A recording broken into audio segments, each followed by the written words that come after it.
Bismillahirrahmanirrahim. Assalamualaikum warahmatullahi wabarakatuh. Alhamdulillah alladzi nazzala 'alaikal kitaba bil haqq musaddiqan lima baina yadayhi wa anzalat taurata wal injil wa anzalal furqan. Ashhadu an la ilaha illallah wahdahu la syarikalah wa ashhadu anna Muhammadan abduhu wa rasuluh sallallahu alaihi wasallam la nabiyya ba'da ma ba'd. Qala ta'ala fil Qur'anil Karim, a'udzu billahi minasy syaithanir rajim. Bismillahirrahmanirrahim. Inna a'tainakal kautsar fasholli li rabbika wanhar. Inna syani'aka huwal abtar. Shadaqallahul azim.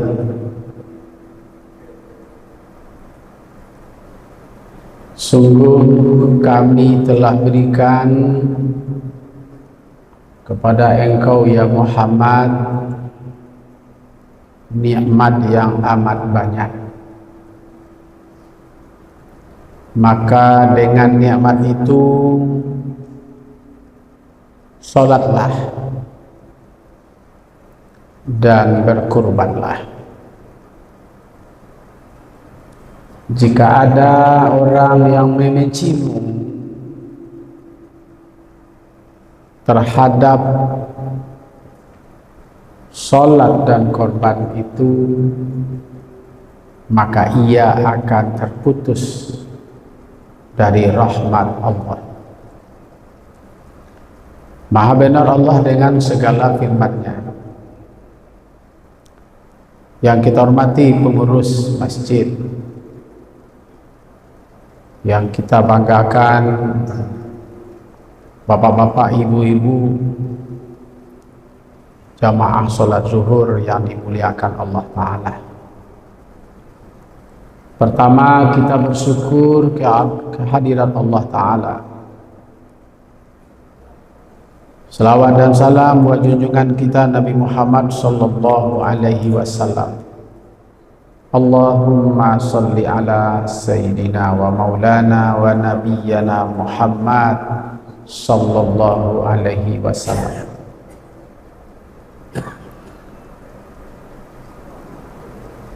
Nabi sallallahu alaihi wasallam menganjurkan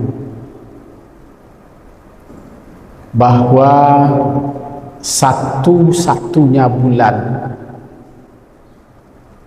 yang mulia selain bulan lainnya adalah bulan Zulhijjah. Bulan Zulhijjah yang oleh Rasulullah sallallahu alaihi wasallam bagi orang yang beriman maka muliakanlah. Kata muliakan itu adalah hormatilah, pelihara dan jagalah.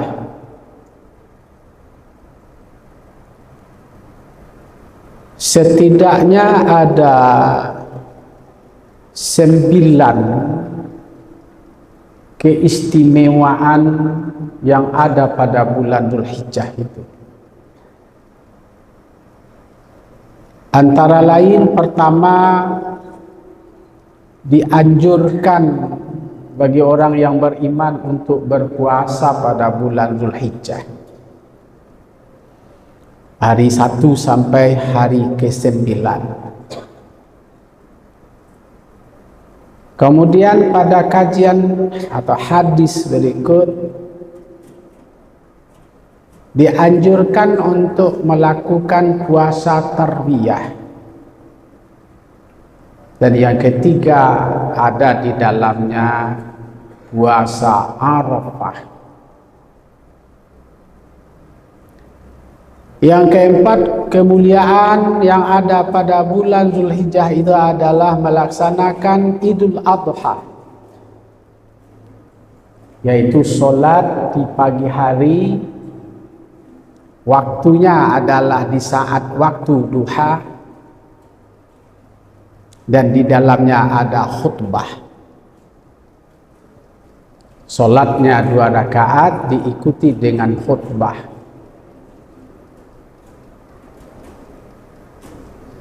Kemudian pada hari ke-10, 11, 12, 13 di sana ada ibadah penting lagi, yaitu kurban.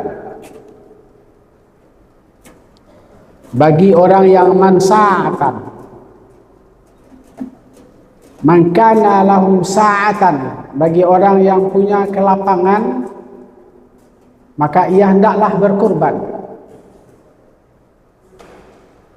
Yang paling istimewa lagi pada nomor 6 itu adalah melakukan ibadah haji. Bagi mereka yang man istata'a ilaihi sabila, yang punya kemampuan finansial dan ada di sana keamanan, maka mereka melakukan haji. Ibadah-ibadah lain yang ada pada bulan Zulhijjah itu adalah membiasakan membaca la ilaha illallah wahdahu la syarikalah, lahul mulku wa lahul hamdu yuhyi wa yumit wa huwa ala kulli syai'in qadir, sampai pada hari yang ke-8. Dan pada hari yang ke-9, hari yang ke-10, 11, 12 sampai hari ke-13 disunnahkan kita bertakbir. Allahu Akbar, Allahu Akbar, Allahu Akbar kabira, walhamdulillahi katsira, wa subhanallahi bukratan wa asila, la ilaha illallah wahdahu la syarikalah, Allahu Akbar walillahil hamd, dan seterusnya. Apalagi ibadah yang dianjurkan oleh Rasulullah, banyak bersedekah.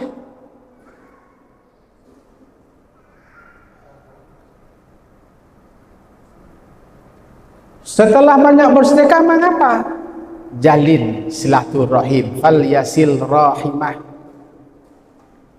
Maka jalinlah hubungan silaturahim antara sesama kita. Persoalan yang muncul terkait dengan Idul Adha, terkait dengan kurban, terkait dengan puasa Zulhijjah, terkait dengan puasa Tarbiyah, terkait dengan puasa Arafah, terkesan di medsos, di media sosial, kok jadi polemik yang tidak mestinya terjadi polemik, yang tidak mestinya membuat jamaah ini ragu. Dari segi kronologis hadis, sebelum terjadinya Arafah atau wukuf atau ibadah haji rukun Islam yang kelima, Nabi telah terbiasa melakukan puasa di bulan Zulhijjah. Tentu bagi Nabi hal-hal yang bersifat sunat bagi kita, tentu bagi Nabi adalah wajib. Nabi sudah terbiasa beribadah puasa bulan Zulhijjah. Berselang waktu datang perintah haji, wa atimul hajja wal umrata lillah, datang perintah untuk menunaikan ibadah haji atau umrah. Nabi mengatakan sebaik-baik bagi orang yang non-mukim untuk berpuasa pada hari Tarwiyah dan hari Arafah. Bapak-bapak, ibu hadirin yang saya hormati, hari Arafah ini terjadi hari ini. Hari ini dari semalam umat Islam di dunia itu meluncur menuju Arafah. Sementara di Indonesia baru tanggal 8. Di Arab sudah tanggal 9. Wah, masalah lagi. Maka dalam kajian-kajian fikih, ternyata kita turutkan kajian fikih, ternyata kita terbentur. Puasa Arafah atau puasa tanggal 9 Zulhijjah. Itu makanya saya ingin katakan dalam Islam itu ada ibadah mahdhah, ada ibadah ghairu mahdhah. Ibadah mahdhah itu adalah ibadah yang diatur pelaksanaannya, diatur waktunya, diatur tempatnya, diatur jadwalnya, diatur pelaksanaannya. Seperti sholat, zakat, puasa, haji. Diatur. Kalau ada orang mau haji pada bulan Syawal, tidak mungkin, karena bulannya bulan Zulhijjah. Dan itu ditentukan ayyam ma'dudat, pada hari-hari tertentu. Ternyata di dalam ibadah mahdhah itu ada yang diatur oleh Allah dan Rasulullah, ada yang diatur oleh pemikiran ulama. Dari hasil ijtihad para fuqaha. Apa contohnya? Sekarang di Arab tanggal 9, di Indonesia masih tanggal 8. Kita puasa Arafah atau puasa Zulhijjah? Oh, ternyata dalam Islam tidak bisa masalah itu hanya diselesaikan dalam aspek fikhiyah saja, tapi diselesaikan dengan keyakinan. Apa keyakinan? Di Arab tanggal 8, tanggal 8 kira masih tanggal 7. Indonesia Lebaran hari Senin tanggal 17. Di Arab Saudi orang Lebaran tanggal 16 hari Minggu. Timbul masalah. Ustaz, kalau saya puasa pada hari tanggal 16 itu, apakah saya tidak berpuasa pada hari Tasyrik? Karena orang di Mekah sudah sholat. Ketika apa tanda-tanda hari Tasyrik itu sudah lakukan sholat Idul Adha hari ke-10, 11, 12, 13. Makanya hari Tasyrik. Apakah kita boleh berpuasa? Nah, bagaimana solusinya? Keyakinan. Keyakinan itu tidak hanya semata-mata dengan penuh keyakinan, tapi berdasarkan kepada ahli geologi dan geofisika. Memang kita duluan 4 jam ketika kita berada di timur. Tapi mana yang duluan orang Arab melihat bulan daripada kita melihat bulan? Duluan orang Arab, karena melihat bulan itu di barat, bukan ke timur. Oh, kalau begitu orang Arab telah melihat bulan, sementara orang Indonesia belum melihat bulan. Oh, kalau gitu wajar enggak duluan dia? Bagaimana kalau di Australia? Di Indonesia tanggal 9 itu adalah hari Senin, tapi di Australia adalah hari Selasa. Kalau kita ke Nigeria sana, ke sana, itu hari Kamis pagi, malam-malam baru masuk jatuh bagi mereka aturannya. Oh, kalau gitu yang kita ikuti yang mana?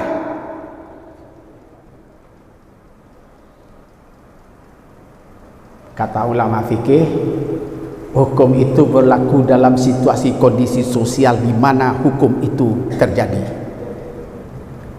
Wah, kalau gitu orang Indonesia hari ini dia puasa Arafah, besok dia puasa Zulhijjah, hari Senin dia berlebaran.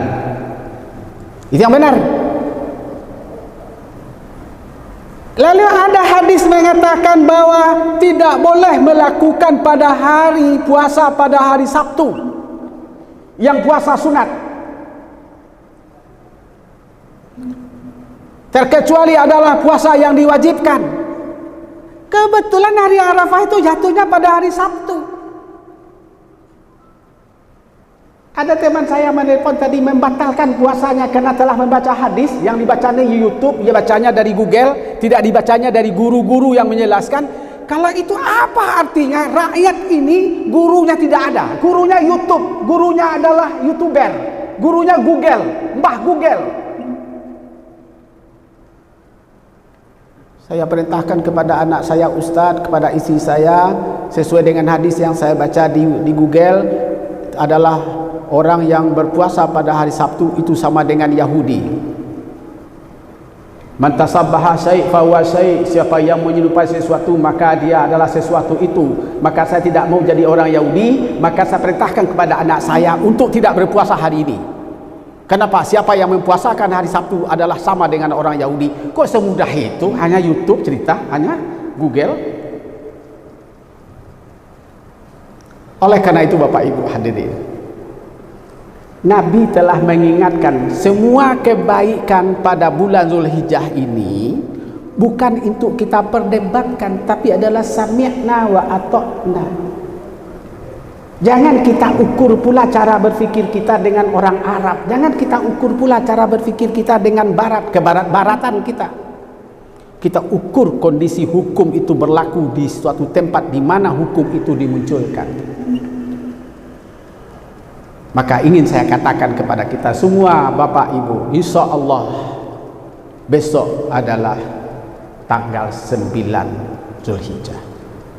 Ada suatu puasa sunat yang dianjurkan oleh Rasul. Salah satu di antara nilai pahalanya sama dengan berpuasa 2 tahun. Wah, kalau gitu apa maknanya? Bagaimana kajian-kajian para muhaddisin, kajian-kajian para ahli fikih, kajian-kajian para ahli teologi dan tauhid?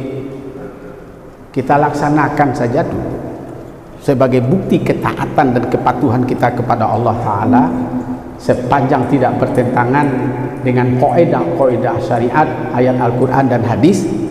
Maka menurut saya kita ini baik-baik saja. Semua yang dikatakan oleh Rasulullah itu tidak ada yang tidak baik. Kadang-kadang kita perdebatkan, kadang-kadang kita salahkan. Kadang-kadang orang yang menyalahkan itu tidak pada akademisnya, tidak pada bidangnya, tidak pada ilmuannya, tapi dia sudah ngomong, dia sudah bicara. Inilah yang membuat bangsa ini hari ini menjadi berantakan. Karena yang tidak sesuai dengan ahlinya mereka berfatwa, sementara yang para ahlinya pun tidak juga berfatwa. Akhirnya masyarakat bingung. Himbauan saya adalah mari kita hormati, kita muliakan bulan Zulhijjah ini sebagai kita orang yang beriman kepada Allah, Rasulullah, para malaikat, pada hari akhirat, kadar baik dan kadar buruk. Semoga Allah jauh lebih tahu apa yang ada di dalam diri kita. Yang jelas kita tidak ingin menjadi orang yang menjadi pengacau. Ini barangkali yang ingin kita sampaikan dalam ceramah zuhur ini. Semoga bermanfaat. Fa'tabiru ya ulil albab la'allakum turhamun. Wallahu waliyut taufiq wal hidayah. Wassalamualaikum warahmatullahi wabarakatuh.